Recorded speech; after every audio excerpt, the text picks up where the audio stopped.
Yo, what's up? Dr. Swole here, MD, pro physique athlete. Today I'm going to be sharing a full 5-day hypertrophy program based on the Arnold upper-lower hybrid split. This is a 5-day split set up with low volumes, so well designed for a beginner or someone who responds well to low volumes. The Arnold split divides your body into 3 main days: chest and back, shoulders and arms, and legs. It's typically best set up in a 6-day setup, so you train each muscle group at least twice per week. The upper-lower split, on the other hand, divides your body up into upper day and lower body day. This split, when combined with the Arnold split, can be used to set up a 5-day program. When combined together, both of these splits bring together some of their own pros and cons. And you'll see that this is a unique setup from anything I've shared so far. We'll start off with a program walkthrough where I share everything you need to know to run this program yourself, including exercises, sets, and reps.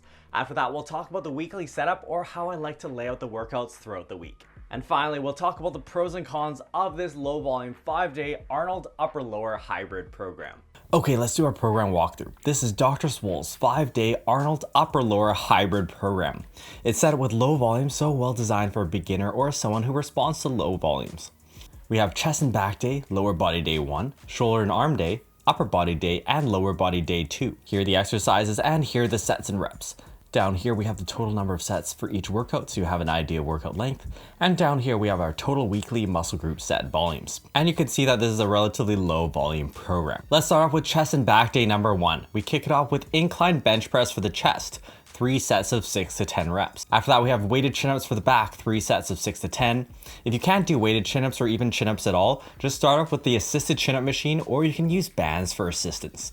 Try using a supinated grip here, so palms facing you. This will activate your biceps more, which has an advantage that we'll talk about later. And I really want you to think about these as a main heavy overloading movement. Next we have dumbbell flies, also for the chest, 2 sets of 10 to 15, followed by single arm dumbbell rows for the back, 3 sets of 8 to 12. The power of doing a single arm row is that you get a little bit more range of motion at the bottom, and you can really get a stretch across your back.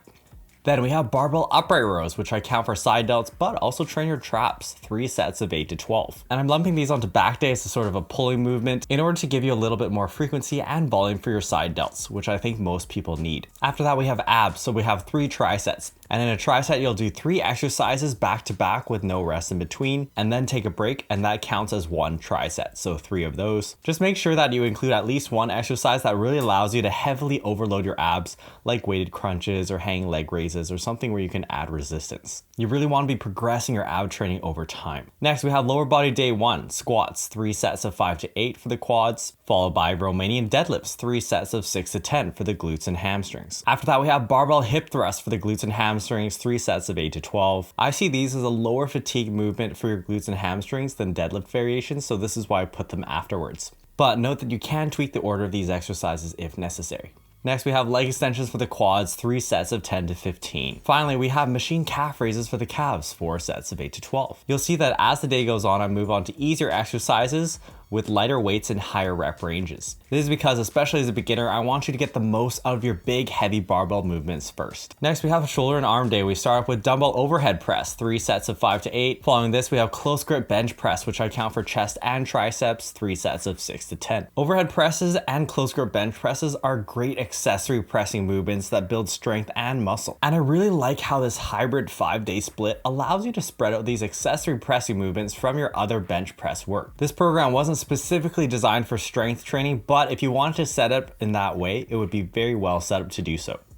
Next, we have hammer curls for the biceps, 3 sets of 6 to 10. And notice that you can superset these with your close grip bench presses. Next, we have cable presses for the triceps, 3 sets of 8 to 12. And you can superset these with some cable curls on the cable stack machine, 3 sets of 10 to 15 for your biceps. After that, we have dumbbell lateral raises for the side delts, 3 sets of 8 to 12. And finally, some more lateral raises for your side delts, 3 sets of 8 to 12. Next, we have upper body day, and we start off with barbell bench press for the chest, 3 sets of 5 to 8. And this is going to be your main chest movement of the week. After that, we have T-bar rows for the back, 3 sets of 8 to 12. You'll notice that barbell bench press and T-bar rows are slightly more fatiguing movements than incline dumbbell bench press and weighted chin-ups. And the reason why I put slightly more fatiguing movements on this upper body day is because this upper body day is a little bit diluted by having your direct arm training come later in the workout. That is, overall, chest and back days are usually tougher days. So you can see that I'm trying to even out the stress here. These are nuanced programming points here, but I want to slowly teach you all the principles of programming so that you can eventually modify your own program. Next, we have lat pull downs for the back, 3 sets of 10 to 15, followed by dumbbell skull crushers for the triceps, 3 sets of 8 to 12. I always like to have some type of skull crusher or overhead extension movement for my triceps to really put a stretch on the long head. Then we have incline bicep curls for the biceps, 3 sets of 6 to 10, and you can superset these 2 dumbbell movements. Finally, we have cable lateral raises for the side delts, 3 sets of 12 to 20. Notice that when distributing my back training, I've specifically put weighted chin-ups here, and this is because I really want your biceps to also get a good stimulus on your chest and back day. You'll notice that shoulder and arms and upper body day come very close together, which bunches up your direct arm training.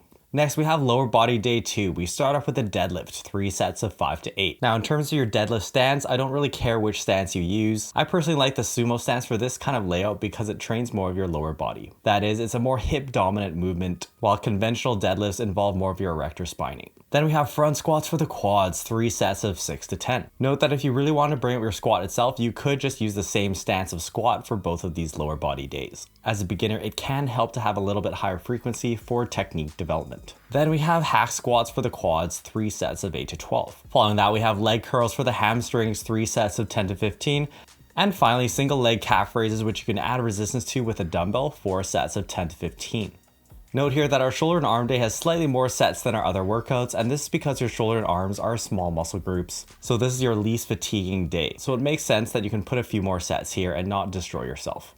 Notice that on our 2 leg days, we have a relatively even distribution of quad dominant and glute and hamstring dominant exercises. I've also tried to spread out my easier machine work like our leg extensions and leg curls between the 2 workouts rather than having them both on the same day. This will help to even out the stress across the 2 workouts, so one workout isn't a lot easier than the other. Notice here that our arms actually get a 3 times per week frequency since they get trained indirectly on chest and back day, and then directly on shoulder and arm day and upper body day. You'll also see that side delts get trained directly 3 times per week. Placing some side delt work on chest and back day is a modification to the standard split, but I do think this makes things better. What program do you guys want to see me cover next? Let me know in the comments below. Now that you've seen the program, let's talk about the weekly layout. Here's my preferred setup. So we have chest and back day followed by lower body day 1, shoulders and arms, rest, upper, lower 2, and rest. This is a slightly different setup than what you've seen me show with this hybrid split before. Namely, I actually mix up the order of the standard Arnold split. So we have chest, back, and then lower swapped with shoulders and arms. Now the reason I did this is because this way your shoulder and arm training gets spread out as evenly as possible across the week. Notice that your shoulders and arms do get trained directly on the shoulder and arm day and on the upper body day, but they also get trained indirectly on your chest and back day through pushing and pulling movements. When setting up a split, it's important to think about where muscles are trained directly, but also where they're trained indirectly. And ideally, you want to spread out the stimulus as evenly as possible throughout the week. Notice that here we can switch the lower body day and shoulder and arm day, but still have good spacing between our lower body days. Also, when you see the upper lower come back to back, I like having upper body day come before lower body day, because a tough lower body day can fatigue you for a following upper body session, but not so much the other way around. The only thing to note here is that your direct arm training does get bunched up a little bit between your arm day here and your upper body day here. I have to admit that this is not ideal, but you'll see that I've specifically chosen exercises on our chest and back day that heavily uses the arms. For example, when you do weighted chin-ups with a supinated grip, you actually use your biceps to a high degree. So this way I'm still able to get good pulses of bicep stimulus throughout the week. Now, one thing to note here is that I don't perfectly like how this chest and back day is back to back with the lower body day.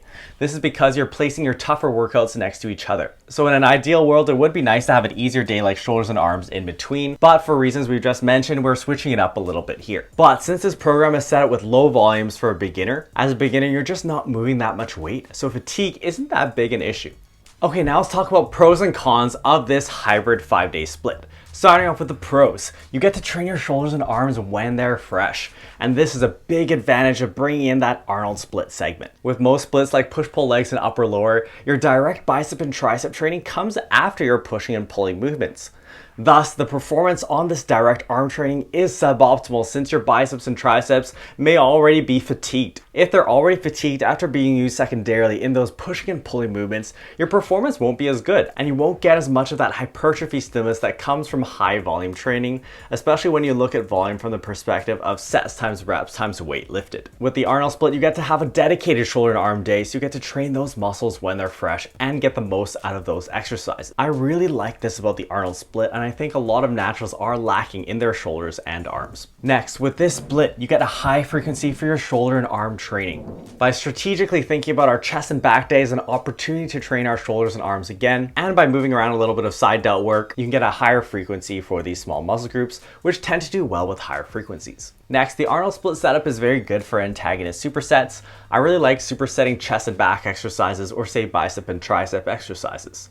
You can save time with these without compromising performance. Finally, the Arnold part of this split gives you some priority for your accessory presses. This is even better with the modified split that I showed, where I ended up swapping our leg day and our shoulder and arm day in the Arnold split segment earlier in the week. Normally in the Arnold split, you have chest and back day followed by shoulders and arms and then legs. And the issue here that gets a lot of criticism is that your chest and shoulder training comes back to back. This often isn't that big of an issue, but can be troublesome for people with shoulder issues. Here, when we swap the leg day and shoulder and arm day, we get more spacing between our pressing exercises. And we can really prioritize those accessory presses like overhead press and close grip bench press. So I think this is a unique advantage of this split that provides a benefit that you wouldn't see with the traditional Arnold split. Okay, now let's talk about cons of this hybrid program. You'll notice that one consequence of swapping that shoulder and arm and leg day is that your direct arm training gets bunched up later in the week. You have your shoulder and arm day separated from your upper body day just by one rest day. This typically isn't perfect because you want to spread out the stimulus as much as possible throughout the week. But you'll see that I've tried to adjust this issue a little bit by placing some arm heavy exercises on our chest and back day, namely weighted chin-ups. Finally, with the Arnold split setup earlier in the week, you have suboptimal fatigue distribution